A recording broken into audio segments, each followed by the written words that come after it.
Улс аймгийн 2018 оны онцлог ажиллагад боловсрол, эрүүл мэнд, соёлын байгууллагуудын туршлага судлах бүсийн зөвлөлтөх уулзалтыг Хяргас Бөхмөрөн сумдад зохион байгууллаа.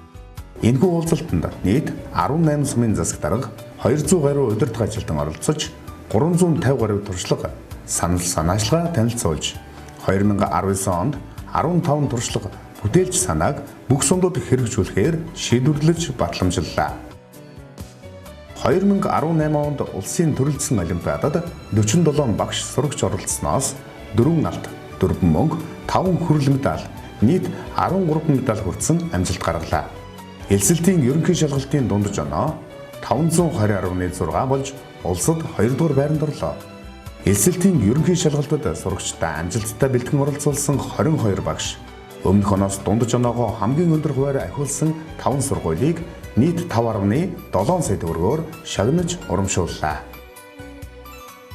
2018 оны 5 дугаар сард сургуулийн өмнөх боловсролын багш ажилтны "Хүүхэд бидний гэрэлд ирээдүй" аймгийн зөвлөгөөнийг зохион байгуулж нийт 180 багш ажилтан оролцож салбарын тулгамдсан асуудлаа тодорхойлж сургуулийн өмнөх боловсролын төвшөнд цэцэрлэгийн насны хүүхдийн заавал эзэмших 15 зүйл, эцэг эх багш ажилтны хэвшүүлэх дадлыг тодорхойлж 2018-аас 2019 оны хичээлийн жилээс хэрэгжүүлж эхлээд байна. Хавдрын эсрэг аян Улс аймагт зохион байгуулагдаж, хавдар судлалын үндэсний төвийн ерөнхий захирал чин бүрнээр ахлуулсан 20 хүний бүрэлдэхүүнтэй баг ирж ажиллалаа. Нийт 1798 хүнд үзлэг онцлогоо хийж, хортой хавдрын 20 тохиолдол илрүүлэн 6 мэс заслын хагалгаа хийгдснээс Улс аймагт анх удаа элэг тайрах хагалгаа хийгдлээ.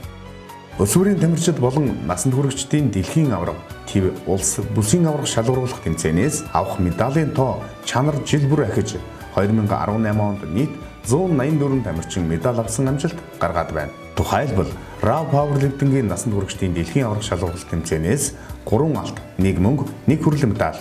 Үндэсний цом хөл бөмбөгийн насанд хүрэгчдийн улсын аварга шалгаруулах тэмцээнээс алтан медаль. Улсын аварга шалгаруулах өсвөрийн үндэсний бүхий тэмцээнээс цогцлбор 1-р сургуулийн сурагч Баян мөнх алтан медаль.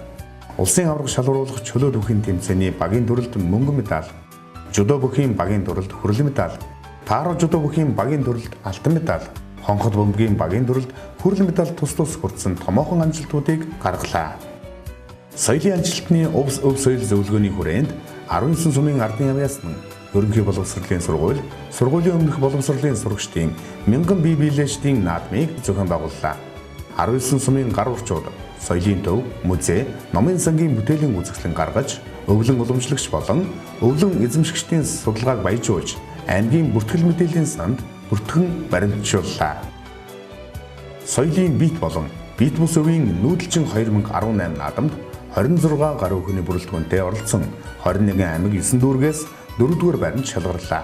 Энэхүү арга хэмжээнд оролцсноор баруун Монголын дундуршгүй их өв соёлыг гадаад дотоодын зочид төлөөлөгчд, судлаачдад үзэсгэлэн тоглолт хэлбэрээр сурталчлан үзүүлж, олонний талархлыг хүлээж, олон нийтийн цахим болон телевизийн сувгуудаар түгээн дэлгэрүүллээ.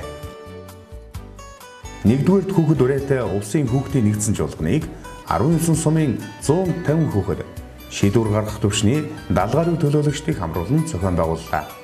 Чуулганаар 4 салбар хэлцүүлгийг хийж, саналыг нэгтгэж, уриалга гарган, хүүхдийн дуу хоолойг шийдвэр гаргах төвшөнд хүргэж, аймгийн бодлого төлөвлөлтөнд тусгаж, хүүхдэд ээлтэй орон нутаг, аймгийн дэд хөтөлбөрийг боловсрууллаа. Залуучуудын хөгжлийг дэмжих аймгийн дэд хөтөлбөрийн хүрээнд залуучуудын хөгжлийн төвөөс 2018 онд өсвөр үе залуучуудын чөлөө цагийг зөв боловсон өнгөрүүлэх зорилгоор аймгийн хэмжээнд 22 ажил арга хэмжээ сургалт хилцүүлэг зөвлөгөөнийг зохион байгууллаа. Олон нийтийг хамарсан үйл ажиллагаанд давхардсан тоогоор 18928 буюу нийт өсвөр үе залуучуудын 62.2% хүрч ажилласан байна. 2018 онд газар тариалангийн салбарт сүүлийн 25 жилд аваагүй ургац хураан авлаа. 2018 оны 5 дугаар сард Оросын холбооны улсаас улаан буудайн 300 тонн, Алтайская 70, Алтайская 75 сортын буудаг оруулан ирж тариаланч нарт гэрээ байгуулан олголоо. Үүний үр дүнд баруун дуруунд тариалан сагил сумууд нийт 168,823.5 га талбайд тариалалт хийж 20,311.5 тонн ургац хураан авч өмнөх оныхоос 109.5% өссөн үзүүлэлттэй байна. Өлгийн улаан омгийн ямааг үйлдвэр болгох ажил бэлэн боллоо. Өлгийн сүмийн байгальд цаг агаарын онцлог болон судалгааны материалд дүн шинжилгээ хийж хяналтын ажил гүйцэтгэлээ. Өлгийн улаан омгийн ямааг үйлдвэр болгох судалгаа шинжилгээний ажил бүрэн хийгдэж, үйлдвэрийн тодорхойлолтыг Хүнсгүүд аж ахуйн хөнгөн үйлдвэрийн сайдын зөвлөлийн хурлаар ороход бэлэн болоод байна. 2018 оны 5 дугаар сард Оросын холбооны улсын Туваа улсын Хизээл хотноо Увс аймгийг сурталчлах Увсын өдрүүдийг зохион байгуулж, боловсрол, эрүүл мэнд, спорт, аялал жуулчлал, бизнесийн салбарт дугуй ширээний уулзалт, эрдэм шинжилгээний багварлууд, урлагийн тоглолт, үндэсний бүхийн барилдаан зэрэг 20 гаруй төрлийн цогц арга хэмжээг зохион байгуулж, Увс аймгаас 300 гаруй хүний бүрэлдэхүүнтэй оролцлоо. Аймгийн засаг дарга 2018 оны 5 дугаар сард Оросын холбооны улсын Халимаг улсад ажлын айлчлал хийж, Халимаг улсын ерөнхийлөгч Орловтой уулзалт хийж, хамтын ажиллагааны асуудлаар хэлэлцхийн зэрэгцээ, Элистэй хотоо явагдсан олон улсын язгуур урлагийн ойрд төмөн их наадмын нээлтэнд оролцож, тус аймгаас оролцсон 8 хүний бүрэлдэхүүнтэй ойрд хамтлаг Гран-при шагналд хүртэж, баруун Монголын язгуур урлагийг олон улсад сурталчиллаа. Бүгд найрамдах Хятад ард улсын төрийн зөвлөлийн гишүүн гадаад хэргийн сайд Ван И Увс аймагт айлчлан, Увс аймгийн засаг даргатай бүс нутгийн хөгжил, ард иргэдийн амжиргааны түвшин дээшлүүлэхийн тулд хэд хэдэн чиглэлээр хамтран ажиллахаар боллоо. ITM 2018 олон улсын аялал жуулчлалын үзэсгэлэнд Увс аймаг өргөн цар хүрээтэй оролцож, аяллаа маршрут, аялал жуулчлалын бүтээгдэхүүнээ танилцуулж, нутгийн соёл уламжлал, дуу хоорыг сурталчиллаа. Увс аймаг ITM 2019 олон улсын аялал жуулчлалын үзэсгэлэнгийн Түнш аймгаар сонгогдож, аймгийн засаг дарга Бат сайхан, Монголын аялал жуулчлалын холбооны ерөнхийлөгч Ган Төмөр нар хамтран ажиллах санамж бичигт гарын үсэг зурлаа. Өвлийн аялал жуулчлалын нэгэн чухал чиглэл болох Тэмээний баярыг Увс аймгийн Завхан сумд зохион байгууллаа. Завхан сумд дээгүүр аймгийн төв зэрэгэлдэх сум орон нутгийнхан ирж оролцсон, гадаадын зочид гүйчдийн сонирхлыг татсан өргөн дэлгэр наадам боллоо. Наадмын үеэр бөөл зорих, бурамдаг томх, Тэмээний сэдвтэй гар зургийн уралдаан, ганган тэмээтэй хос, шилмэл буур шалгаруулах зэрэг ирсэн зочид төлөөлөгчдийн сонирхлыг татсан, нүүдэлчин ахуй соёлыг харуулсан олон хөгжөөнд тэмцээн зохион байгуулагдлаа. Ийхүү аялал жуулчлалыг хөгжүүлэх чиглэлийн хүрээнд Тэмээний баяр, Увсын өдрүүд Хизээл хотноо, аялал жуулчлалын форум, Увсын цэнхэр хязгаар төсөл, Халимаг улс дахь айлчлал, ITM 2018, ойрд төмөн язгуур урлагийн их наадам, тогтвортой аялал жуулчлал, хүртээмжтэй эдийн засаг төсөл зэрэг төсөл хөтөлбөрүүд, ивентүүд зохион байгуулагдлаа. Гамшигаас хамгаалах иж бүрэн сургуульд дөрвөн хангалттай дүгнэгдлээ. Монгол улсын шадар сайдын аймгийн засаг даргатай байгуулсан гэрээний дагуу Увс аймагт гамшигаас хамгаалах иж бүрэн сургуулийг зохион байгууллаа. Гамшигаас хамгаалах иж бүрэн сургуульд аймгийн онцгой комисс, орон нутгийн гамшигаас хамгаалах албад, мэргэжлийн ангийн удирдах ажилтнууд болон орон нутгийн удирдлагууд, сургуульд зохион байгуулагдсан Улаангом сум, Багийн иргэд, Тарилан сумын иргэд илүү санаачлагтай оролцож, дадлаг сургуульд дөрвөн хангалттай буюу онц сайн дүгнэгдлээ. 2018 оны 11-р сард Увс аймгийн нийт нутгийг хамарсан цасан болон шорон шуурга шуурсны улмаас 220 кВт, 110 кВт-ийн цахилгаан дамжуулах агаарын шугамын 9 тулгуур баган унснаас цахилгаан эрчим хүчний хязгаарлалтанд орсон билээ. Энэ үеэр аймгийн онцгой комисс 2 удаа хуралдаж, дулаан хангамж цэвэр бохир усны системүүдийг хөлдөөхгүй байх бүх талын арга хэмжээг яаралт авч, аймгийн төв болон сумдад хөлдөлт үүсгэхгүй байх үүднээс бага урын 58 дизель станцуудыг тогтмол ажиллуулж, төрийн захиргааны 11 байгууллага, 10 сумын 460 гаруй ажилтан албан хаагчид, 79 автомашин техник хэрэгслийг дайшлан ажилууллаа.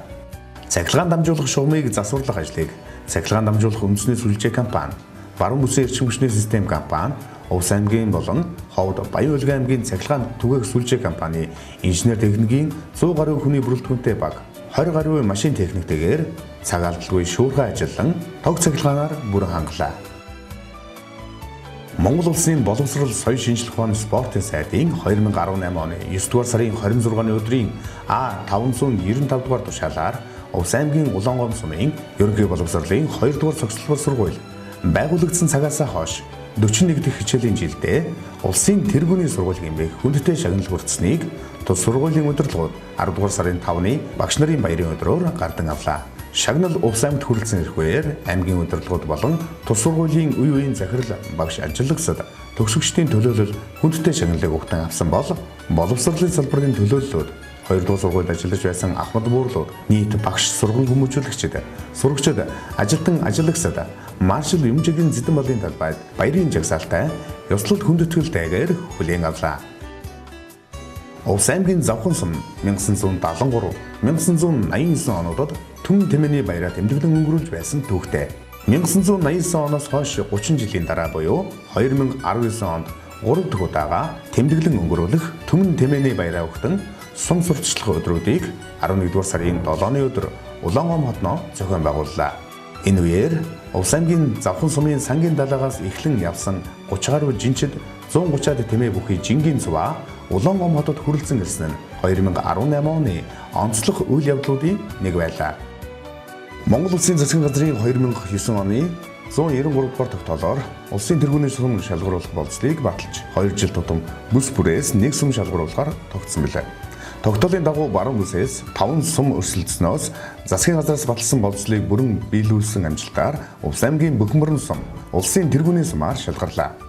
Монгол Улсын ерөнхий сайд Хөрөсөхийн гарын үсэг тамга тэмдэг бүхий гэрчилгээ 100 сая төгрөг дурсгалын тугийг 2018 оны 6 дугаар сарын 11-ний өдөр Улсын хурлын гишүүн сангийн сайд Хүрлбаатар аймгийн засаг дарга Батцайхан нар гартуулан ажилсаг хөдөлмөрч Бөхмөрөнчүүдэд баяр хүргэж мэндчилгээ дэвшүүллээ.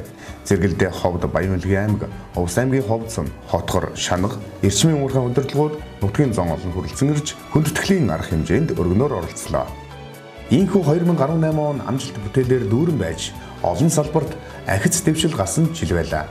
2019 он улсчууд бидний хувьд шинэ их амжилтын жил болох болтугай Увс аймгийн засаг даргын тамгын газар